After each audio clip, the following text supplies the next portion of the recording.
The problem with America's homeownership rate? But first, let's hit it.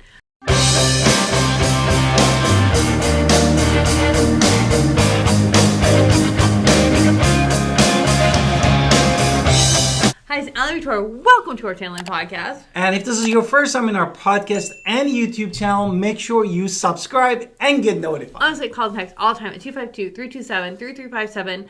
We love talking to you. Do not be shy. We are real estate agents, of course, and owners. And also, we have a buyer's guide and seller's guide that we put together for you we chocked full of information. So do not forget them. Grab them now.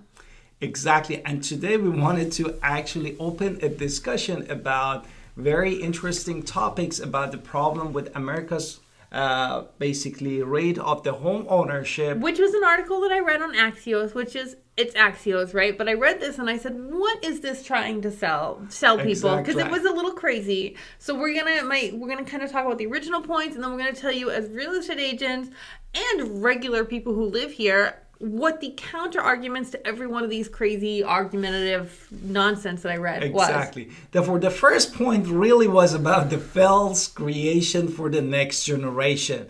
And the original point was really about the high home ownership rate is holding back the economy. Which, great. We're holding back the economy by being homeowners. That makes zero sense, right? So basically, as we said, with the counter argument my husband started with, home ownership is a mechanism for your financial security, for financial planning for when you are older, and then also you can pass it on to the next generation, so you can pass it on to your children. So homes are appreciative, go up in value. That has been kind of the norm for hundreds of years. So what is this? Like, how are we holding back the economy by saying we should be homeowners? That makes no sense. The second point that brought to attention is really reduce competition from the investors. And original points is really talking about the system is not flexible due to the high home ownership rate, which again doesn't make sense. Right. Okay. So we were reading all about these like investors that are coming in and taking over single family homes forever, right? But here's why they were doing that. Interest rates were super low. Now that interest rates are higher, investors are thinking twice, which means now is a great time for, if you are a first-time home buyer, to really think about buying a home, because there is less competition from those investors out there right now. It also means that people who are thinking about maybe selling their home and upping their home aren't going to sell right now, because they're going, I love that I only pay this amount of money, $1,600 for 2,500 square feet. Where am I going to go and get that deal again? So they stay where they are, which is fair. So people are kind of thinking twice about staying where they are. Exactly. So there are less homes out there as a result. However, it also means interest rates are higher, means that investors are not swooping everything up, which is also a great thing for you. And the third point is mobility is not hindered. An original point, what it was, original point? The original point that the system really locked Americans into the home that they might not even liked in the past. First of all, which doesn't make sense. Right, because if you buy a home, you toured home, you picked more than one home, you didn't pick it blind, and you picked something you liked at your lifestyle at the time. Maybe your lifestyle is different now. Maybe you got married, maybe you've had children, maybe you've had more than one child, or the opposite, your children have moved away. Life does happen and make us change. Or your home becomes your business office, now you need the different needs. That's all. Life happens, but home ownership does not affect your mobility. If there is an opportunity out there that's better than what you have, of course you're going to take it, but you're also going to think, what can I do with the property that I own?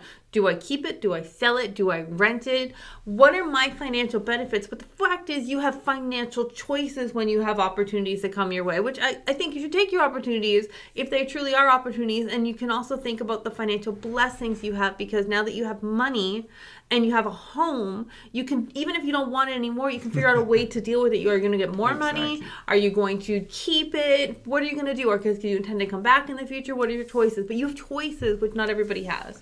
The fourth point is efficient allocation is not just about the frequency. And what was the original point? That the current trend is leading to inefficient housing distribution. what the hell is this one? Okay, so basically, when we look at economies, we shouldn't be looking how often does people buy and sell that one house. In fact, if a house is buying and sold quite a lot, it makes you think, is there something wrong with this house? Because home ownership is typically about, well, that's our next whole point, but it's about long-term investment, long-term relationships, and stability, as we were just saying. So, I mean, the fact that you're going to control your house, you're going to take care of your house, because it is your house. And the number 5, the point is about the financial benefits beyond selling your house. And the original point was really high cost and potential capital gains. Taxes are associated with selling. Okay, you pay capital gains if you sell your house in less than 2 years of owning the house, which again, if you're planning on staying in your house for more than 2 years, you don't have to worry about capital gains. And the high cost of selling your home is, I mean, I don't live in all parts of the country, but I do live here in North Carolina. It's really not, the biggest fee you're going to have is the commission for real estate agents. I mean, there's ways to, make sure that if you're getting a good real estate agent, they're going to bring their value with them, like us, because we will definitely sell your home for more than what you expect. But the financial value in owning a home beyond all of that is you have home equity, you have the refinancing opportunities, which means that you will actually bring your monthly payments down when interest rates change, or your home can be used as a collateral for when you want to do something else in your life. So forget all the other stuff. There's no high cost in selling. You're not capital gains. If you're planning on staying in the house, you don't care about it. What you care about is home equity, home appreciation, refinancing to bring that monthly payment down, or whatever else you want to do with your home that you're going to use it as collateral for. Exactly. Number 6, the point is home ownership can be also efficient. The original point that they were discussing is about the rental market is more efficient than the home ownership market. Right. So this doesn't make any sense either, because home ownership provides long-term price stability. As long as you picked a fixed rate, your monthly rate is never going to change. You're not dealing with the ups and downs of economics, upturns, downturns, whatever. Your home is your home is your home. And it's stable, and it's a stable price, and it's long-term. And number 7, mortgage provide stability. The original point was really 30-year fixed rate mortgages are complicating the Federal Reserve job. Which makes no sense, right? Exactly. Okay, so yes, when you buy a home, it is a little bit more complicated than, of course, than getting in a rental property where you just show up with your W-2s. However, once you have, navigated the field, which we're happy to talk to you about, you're getting a predictable monthly payment that's never ever going to change. That alone protects you from inflation, price shocks, whatever's going on in the market around you, because your home is your home is your home, and you know what the price is always going to be for the next 30 years. Number 8, holistic view of the net worth, which original point was most of the net worths of the middle class in the society is tied up to the home equity. Right. So this is, I think, really the point of this whole article was that they want to take our money from our equity, which is crazy. You should keep your equity for when you need it. Mm-hmm. But basically, they want it to be some sort of asset that you can tap into. But you should keep it because, honestly, it's a stable. It protects you from financial markets, because if there is an issue, you could always, in a temporary thing, take out a home equity loan, pay the mortgages with that home equity loan until you get another job. I mean, it's possible. But it saves you from economic downturns because you own the home. It can also get you in trouble, what I just said. It's a danger, but you have that option. When you're renting, you have no options. What happens if you don't pay the rent? You're out. Exactly.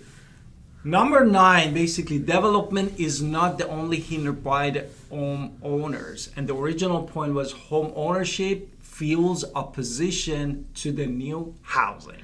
Okay, that doesn't make any sense either. Exactly. Because we have a lot of new construction in our own area. Basically, that's oversimplifying a very, very complicated rule. Now, are there zoning rules? Did 15,000 people in my own neighborhood show up to protest a new commercial zoning progress? Of course, because, they were afraid that commercial zone that they were trying to do would affect the housing prices of people's homes.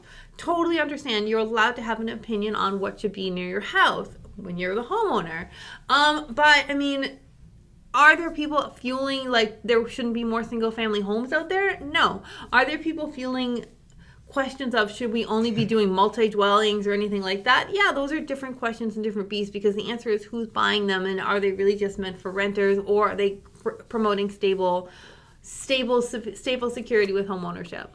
And at the end, really blaming home ownership alone is like an oversimplification. Absolutely. So basically, fixed mortgages, even with these higher interest rates right now, means that you are